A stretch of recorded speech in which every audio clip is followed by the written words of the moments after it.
mendoakan orang tua kita, Sahibul Bait Bapak Haji Omin dan Ibu Hajah Kokong beserta keluarga, mobil khusus Kang Haji Adin yang sama-sama telah membersamai kita. Mudah-mudahan kita doakan senantiasa Allah Subhanahu wa taala sehatkan badan beliau semua, dipanjangkan umurnya, dimudahkan segala urusannya. Orang tua kita Bapak Haji Kasim dan Bapak Haji Rizal beserta orang tua yang lainnya, para guru, para tokoh, para sesepuh, bapak-bapak, ibu-ibu, segenap kaum remaja yang mohon maaf tidak bisa disebutkan satu persatu namanya, namun tidak mengurangi rasa hormat dan ta'zim saya kepada beliau semua. Hadirin hadirat yang dimuliakan Allah, hari ini adalah hari Sabtu tanggal 27 Januari tahun 2024. Itu tanggal Masehinya. Tanggal Hijriahnya kira-kira sudah masuk tanggal berapa? Tanggal 15 Rajab. Tidak lama lagi kita akan memasuki bulan suci Ramadan. Mudah-mudahan kita semua memasuki bulan suci Ramadan dalam keadaan sehat walafiat. Amin. Sehingga kita semua dapat menjalani ibadah puasa dan ibadah tarawih dengan sempurna dan maksimal. Bapak Ibu yang dimuliakan Allah, pada kesempatan kali ini kita akan kembali mengkaji kitab Az-Zawajir yang dikarang oleh Syekh Ibnu Hajar Al-Haytami. Seperti yang sudah kita jelaskan bahwasanya kitab ini membahas tentang dosa-dosa besar. Disebutkan ada 467 dosa besar. Dan pada kesempatan kali ini kita akan membahas dosa besar yang berkaitan dengan pernikahan. Syekh Ibnu Hajar mengatakan babut tolak. Ini adalah bab yang menjelaskan tentang talak. Al-kabiratul hadiyatu wassamanuna ba'dal mi'ataini. Dosa besar yang ke 281.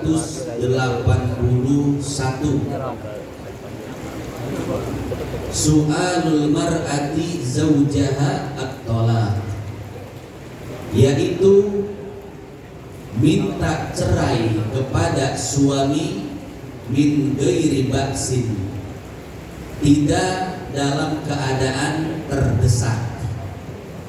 Jadi salah satu dosa besar ini harus menjadi perhatian ibu-ibu, karena dosa besar ini mengarahnya kepada ibu-ibu.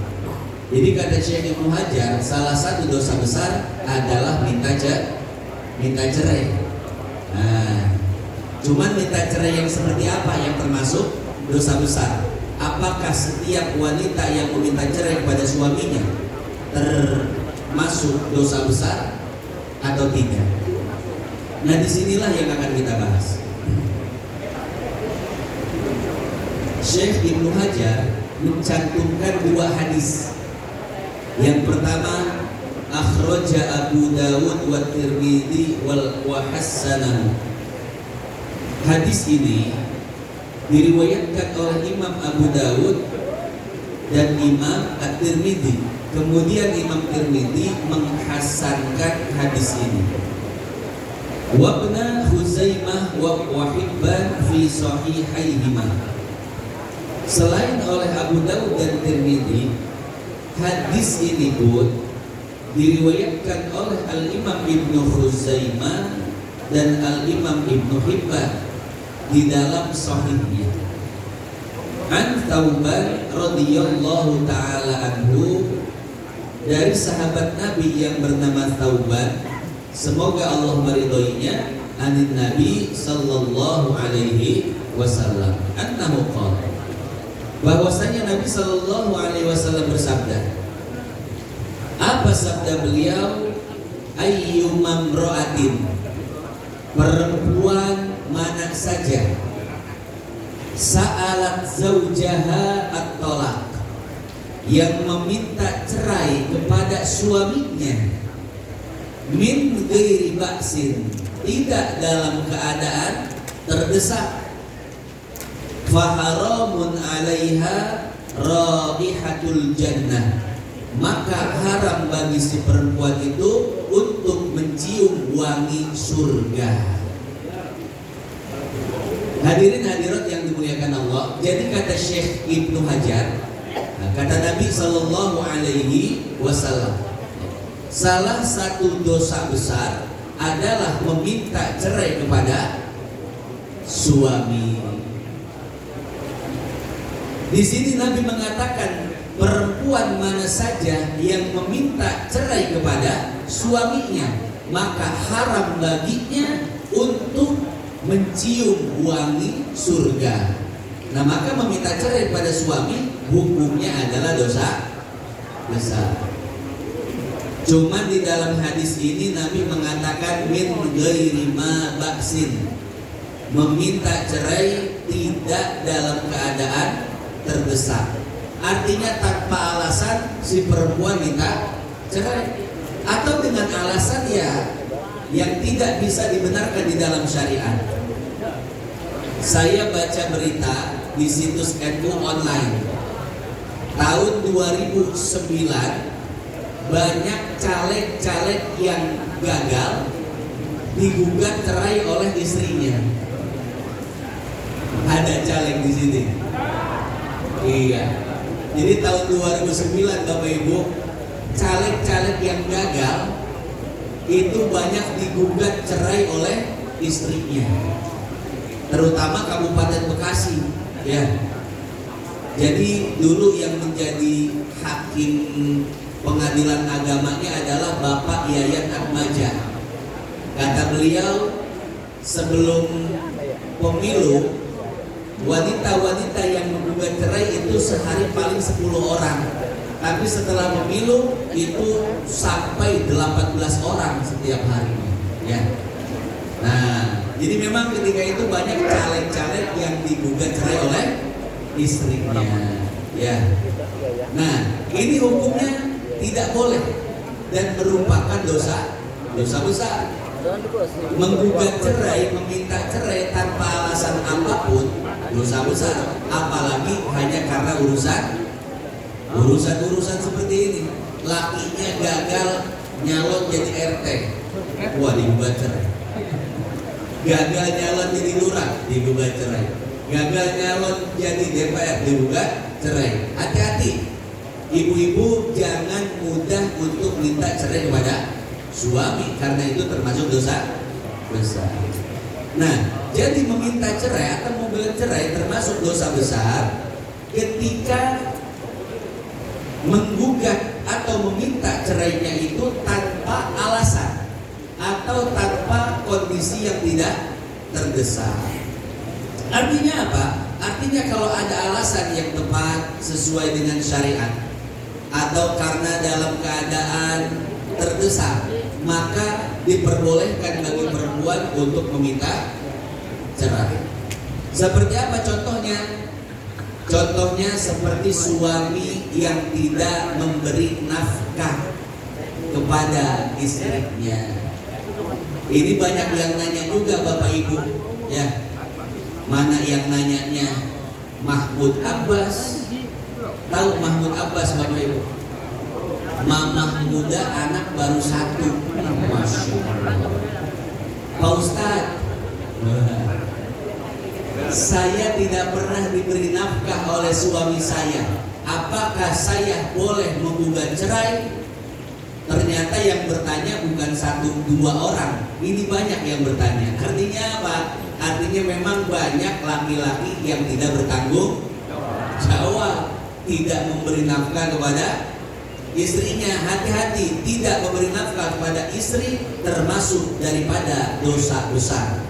Ya, di dalam hadis riwayat Imam Abu Dawud disebutkan, riwayat Imam Ahmad dan yang lainnya, Nabi Shallallahu Alaihi Wasallam bersabda, "Kafa bil mar'i ithman an yudayyi'a man yaqut."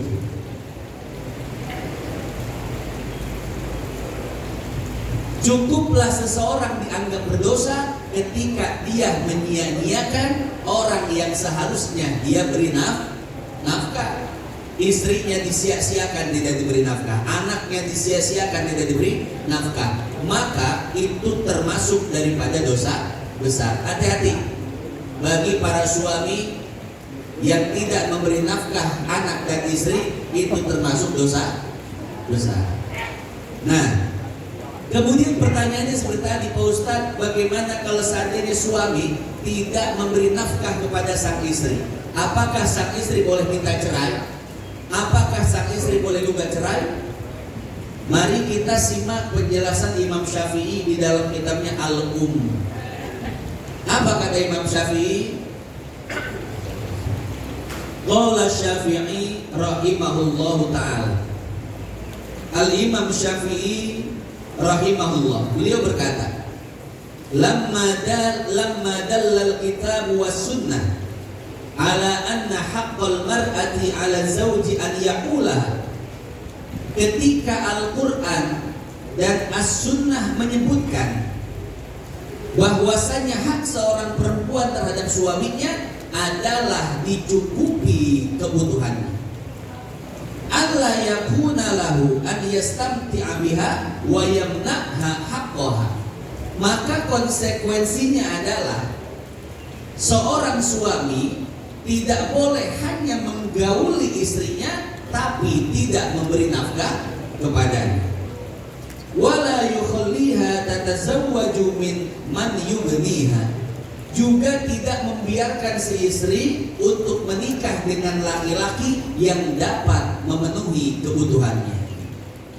Jadi istri cuma digauli saja, Pak, ya, tapi tidak diberi nafkah atau tidak diceraikan sehingga dia bisa menikah dengan laki-laki yang bisa memenuhi kebutuhan. Nah, perempuan yang seperti ini wa an yukhayyar baina muqamiha ma'hu wa firaqihi. Dia bisa atau dia memiliki dua pilihan. Pertama, dia mau bersabar dengan suaminya dan itu pahalanya besar. Tidak diberi nafkah, dia sabar. Disia-siakan oleh suaminya, dia sabar. Pahalanya besar. Insya Allah perempuan-perempuan seperti inilah yang akan dimudahkan untuk masuk surga.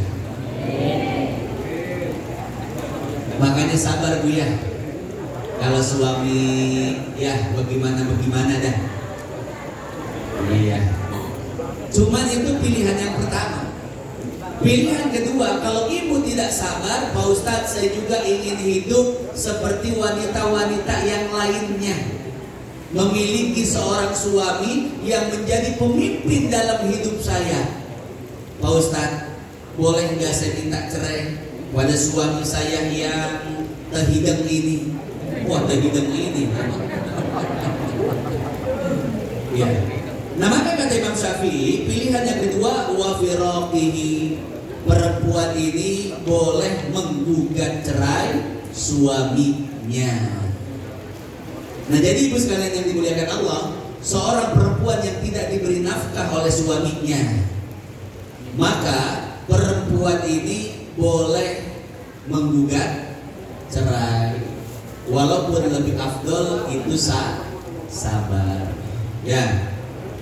Nah, perempuan yang menggugat cerai karena alasan seperti ini, yaitu tidak diberi nafkah oleh suaminya, maka perempuan tersebut tidak termasuk dari golongan orang-orang yang melakukan dosa besar. Artinya boleh, tidak jadi masalah. Ketika suami tidak memberi nafkah, seorang perempuan boleh menggugat cerai dan itu tidak termasuk dosa besar. Ya. Nah, itu salah satu alasan boleh menggugat cerai, yaitu tidak diberi nafkah oleh suaminya. Pak Ustadz, bagaimana kalau saya ditinggal laki saya? Ada juga yang bertanya seperti ini. Laki saya itu Bang Toyib, bertahun-tahun gak pulang-pulang, gak ada kabarnya. Ya, kita juga kan sebagai manusia Pak Ustadz pengen berumah tangga seperti orang lain berumah tangga, punya suami, punya orang yang memperhatikan, punya orang yang memberi nafkah, betul gak? Suami saya udah ngilang beberapa tahun Pak Ustadz tanpa kabar, nyawa hirup kene atau ente, mudah-mudahan modar lah Ustadz. Tega banget ibu-ibu. Ya, itu bagaimana Pak Ustadz hukumnya? Saya ditinggal oleh suami saya tanpa ada kabar, tanpa memberi nafkah. Apakah saya boleh pergi ke KUA untuk mengajukan gugatan cerai? Apa tidak? Maka jawabannya ada di dalam kitab Fathul Mu'in karangan Syekh Zainuddin Al-Malibari. Apa kata Syekh Zainuddin? Fa inin qata'a khabaruhu wala mala lahu hadirun. Kalau seandainya si suami tidak ada kabarnya sama sekali, nomor HP-nya dihubungin nggak bisa, udah ganti. Ya. Dia di mana kita nggak tahu. Juga tidak meninggalkan harta sebagai nafkah. Apa kata Syekh Zainuddin? Jaza lahal fasku. Maka boleh bagi si perempuan untuk menggugat cerai. Jadi si perempuan ini datang ke KUA, lalu dimediasi oleh si KUA, dicari kebenarannya. Benar nggak suami Anda itu pergi, atau Anda cuma ngarang-ngarang saja? Diperiksa, kalau sudah ada bukti ternyata suaminya benar-benar meninggalkan pergi, nah maka baru diputuskan oleh KUA bahwasanya si perempuan ini difasah, dibatalkan pernikahannya sehingga statusnya menjadi janda. Bapak-bapak asal nyari tangan janda ini nyengir